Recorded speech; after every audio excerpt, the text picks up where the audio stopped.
Trump is facing now this approval crash. The trend is clear over basically the second term. And you can see we're very divided. Sometimes things move a little slowly, but it's now accelerated after the Iran war and the gas crunch. Trump is actually in a worse spot than any president in the modern era, the last 3 decades. 6 months out from the election now, with the midterms coming, only a third of Americans really approve of what's going on. The number is falling. Come November, he could face a midterm wipeout that goes beyond just what we might call a correction. I mean, even Republicans in office don't say they're going to hold the House. There is a thought they could lose the House by a good margin, maybe even lose the Senate. Or it could be worse than that, the kind of blue wave that will seal Trump as a lame duck, have his whole party and the markets looking well past him for the following 2 years, or as big as what Obama discussed as the 2010 shellacking. I'm not recommending for every future president that they take a shellacking like I did last night. I'm sure there are easier ways to learn these lessons. Now, Obama's approval at the time was about 50%, which again gives you the context of just how bad Trump is doing. That's a 17-point gap, and there was still a revolt. Things are also more dire for the president when you look at specific issues. One other difference, and the reason why the number of decades you go back makes it a harder comparison, is that the Congress can be more redistricted and gerrymandered, so sometimes it takes a bigger wave election to make up for the same number of seats. But Republicans have been losing their effort to rig through redistricting, including that setback this week. So if there is a free and fair open election, it is looking bad.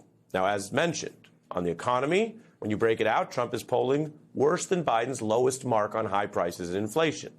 So anything Republicans have ever said about Biden and how the country rejected him on that applies to Trump now and worse. In 2024, high prices was blamed on Biden, and this was seen as a huge factor going into the Democrats' November loss. Rising fuel and food costs have angered many Americans heading into the midterm elections, putting Democrats' control of the House and Senate at risk. Inflation continues to take a major bite out of our pocketbooks. Since Biden took office, prices are up nearly 18%. 1 year into a Biden presidency, they aren't happy. To fill my car in the beginning, it was $30. Now it's $70. Bidenomics has not been a compelling and resonant a term or package in the minds of a lot of voters. Voters looked at incumbents, that was the Biden-Harris team, and they made their displeasure known. In 2008, Americans held George Bush and the whole party responsible for something that was partly attributed to them because incumbents are in charge and Republicans had vastly deregulated the financial markets. They were cozy with Wall Street, so when Wall Street blew it, well, the public was mad and they took it out, the economic pain, on the GOP.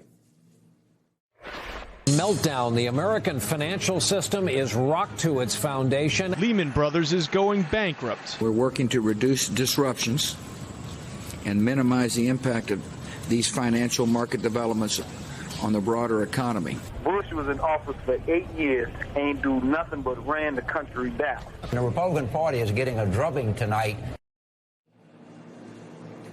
Our friend James right there, a beat guest. So that's what happens with even what they call macro events, where everyone kind of knows, well, a financial crisis that was complicated, it might have been years in the making. It's not all and only one party's fault, and yet I told you why they held Republicans accountable. But some things are all one person's decision. And that's the case when it comes to starting a war in Iran, which now has gas prices up, inflation worse, no end game. Even when we get the Strait open, it could be months till your gas prices go back down.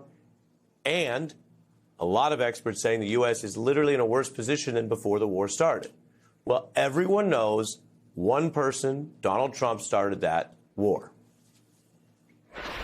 I think there's a lot of frustration with President Trump right now. Obviously, the left hates him. But you've got 80% of independents who are against this war, who I don't think are enjoying his little parlor games. We're implicated in this for sure. Yes. It's not enough to say, well, I changed my mind, or like, oh, this is bad, I'm out. We're supposed to just sit here and love this crap. It's just poll numbers go straight down, and all the polls show the Republicans are going to lose the midterms in 7 months by a landslide. A disaster. A total and complete disaster.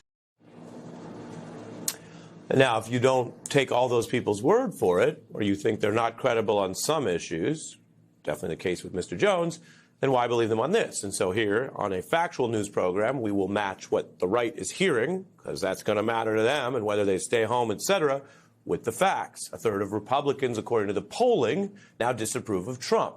The resilient MAGA base no longer resilient. That's worse than the numbers of the last Republican president, who was trying to defend a different unpopular war in the Middle East, but one that was actually, by comparison to this, much more methodically presented to the public and the Congress. There was a whole vote and debate. And George W. Bush still had, by the end of all of that, a 27% approval rating, a disapproval rating, in his party, 65% approve. The bottom line is that they also had an unpopular war, but Bush was not as opposed by his party as Trump is now. In other words, anytime you hear someone say, well, Trump's got this resilient base and it's more resilient than others, fact check, false. And again, first term Trump, they were resilient even as they lost the midterms. Second term Trump, no. George W. Bush, who might be a less voluble, loud, Trumpy, braggy person, actually was stronger with his base now than Trump.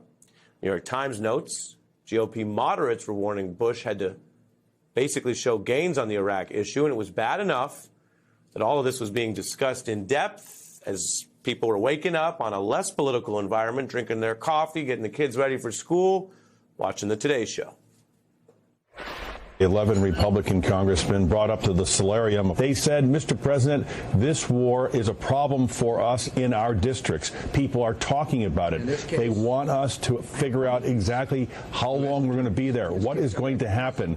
You need to come clean with us, be blunt with us, be candid with us. These are GOP moderates. They are swing voters. If they go the other way, if they turn against the president on Iraq and join with the Democrats, the president understands he's in real political trouble. That was the political trouble. It was well known. And Trump is in a worse spot than that. In Bush's case, he started with a lot of Americans behind the war. There was a post 9/11 unity. And again, as I mentioned, but it really bears contrast, they spent months trying to explain why they were going to go to the Middle East, what this was about, what the case was, even if later it proved faulty. And they held a true bipartisan vote in the Congress. That is decidedly not the case with Trump rushing the country into war with Iran without so much as a national address or congressional vote. The fallout is clear. There's no end in sight. Gas prices up more than $1 per gallon since Trump, on his own, started the war. Presidents facing big problems like this and surging gas prices often discuss how we got into this, sympathy for the public, how they're going to address it. I feel your pain was an old saying, and that's not Trump. We're having serious times. Families are squeezed by the high price of gasoline and feeling the pinch of food prices. If you told me that we were going to be at only $92 a barrel, $92 a barrel, I would have been very surprised. All right. And you know what? I'm very happy. I want gas prices lower because they hurt families. Filling up this gas tank gets more and more painful, and it's a tax out of their pocketbooks. How much longer will Americans continue to see these high gas prices? Well, they're not very high. Another challenge that families are facing, and the one I think they're most focused on right now, high gas prices. This is a problem. I said, yeah, it's going to hurt the market, and it's going to drive up the price of oil and whatever it is, but that's peanuts. Peanuts. There's more than one way to do a job. There's more than one way to be president. Donald Trump may have benefited from a kind of collective amnesia going into 2024 where people were mad about the high prices and didn't remember how he is, what he does, whether he really cares about the words coming out of his mouth, whether he's really going to look out for you. Well, they remember now. And when you talk about more than one way to be president, look at the approval numbers. The American public, including a lot of independents, conservatives, and some Republicans, have decided the way Trump is doing his job is worse than every president in living memory.